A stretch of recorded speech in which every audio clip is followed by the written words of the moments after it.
দর্শক শ্রোতা, আগের মতোই ভারতের কাছে প্যাকেট হয়ে যাচ্ছে বাংলাদেশ। একদিনে 17 উইকেটের রেকর্ড, একদিনে 17 উইকেটের রেকর্ড।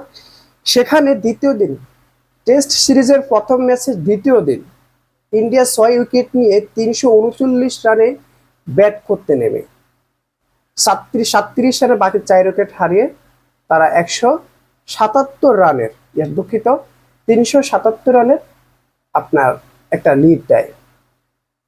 পরবর্তীতে বাংলাদেশ দল ব্যাটিং করতে নেমে 149 রানে তারা অল উইকেট হারিয়ে প্যাকেট হয়ে যায় ইন্ডিয়ার বোলারদের কাছে। পরবর্তীতে ইন্ডিয়া পুনরায় আবার ব্যাটিং করতে নামে, বিশাল লিডে তারা ব্যাটিং করতে নামে এবং সেখানে তারা টপ অর্ডারের 3 ব্যাটসম্যানের উইকেট হারিয়ে ফেলে, যার কারণে এখন ইন্ডিয়া বলতেছে ইন্ডিয়া চাপে আছে, বেগতিক দশায় তাদের খেলা শুরু হয়েছে। কিন্তু আমি বলতেছি ইন্ডিয়া আসলে কোনো চাপে নাই। আমি আগে থেকেই বলতেছি বাংলাদেশের জন্য শুভকামনা জানাইছি, তার পাশাপাশি বলতেছি যে যত যাই বলেন ইন্ডিয়ার কাছে বাংলাদেশ তেমন সুবিধা করতে পারবে না, তারা প্যাকেট হয়ে যাবে। দেখেন, এত বড় লিড নিয়ে ইন্ডিয়া এখন খেলতেছে, অলরেডি 3 উইকেট হারিয়ে ফেলছে।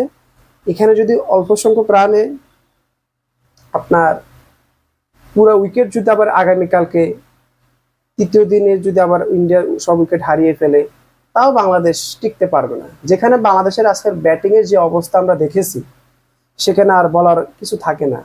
মানে বোঝাই যাচ্ছে যে ইন্ডিয়ার কাছে বাংলাদেশের ব্যাটসম্যান একেবারে তুচ্ছ, যা তা অবস্থা করে বাংলাদেশকে ছেড়ে দিচ্ছে। বাংলাদেশের বোলিং লাইন আপ যদি বলি, বাংলাদেশের বোলারদের ক্ষেত্রে এটা ভালো, তারা ভালো পারফর্ম করে যাচ্ছে। তাসকিন আহমেদ, হাসান মাহমুদ তো একেবারে অসাধারণ বল করতেছে। পরপর ইন্ডিয়ার টপ অর্ডার ব্যাটসম্যানকে যেভাবে খেয়ে দিচ্ছিল, তা আমরা হয়তো আশা করছি যে হয়তো আপনার ভালো কিছু করবে। কিন্তু রবীন্দ্র জাদেজার মতো ব্যাটসম্যানকে বাংলাদেশ আউট করতে পারে নাই একেবারে। আবার রবীন্দ্র অশ্বিন এবং রবীন্দ্র জাদেজা দুর্দান্ত ব্যাটিং এ প্রথম দিনের বিপর্যয় কাটিয়েছিল ইন্ডিয়া। আমি বুঝতেছি না, এরা কিন্তু তেমন ফর্মে ছিল না। রবীন্দ্র জাদেজা, এরপর আপনার রবীন্দ্র আপনার রবিচন্দ্রন অশ্বিন, এরা বাংলাদেশ কোনো এদেরকে প্যাকেট করতে পারে নাই। আর তাসকিনের শুরু থেকে যে ব্যাট আপনার যে ক্যাচগুলো আমরা মিস দেখেছি, সেটা হচ্ছে বাংলাদেশ থেকে আরো সবচেয়ে বড় হতাশাজনক, যেভাবে ক্যাচগুলো মিস করেছে। যাই হোক, এখন আগামীকাল তৃতীয় দিনে বাংলাদেশ ইন্ডিয়াকে খুব দ্রুত রানে আউট করতে হবে। পাশাপাশি বাংলাদেশের ব্যাটসম্যানকে স্ট্রংলি ব্যাটিং করতে হবে। সমালোচনা না করি, খেলাকে খেলার গতিতে দেখি, হার জিত থাকবে। তো বাংলাদেশের উচিত ব্যাটারদের আরো দায়িত্বশীল ব্যাটস করা উচিত। মানে এভাবে ব্যাট করলে তারা ইন্ডিয়ার মানে হারবে তো হারবে, বিশাল ব্যবধানে হারবে।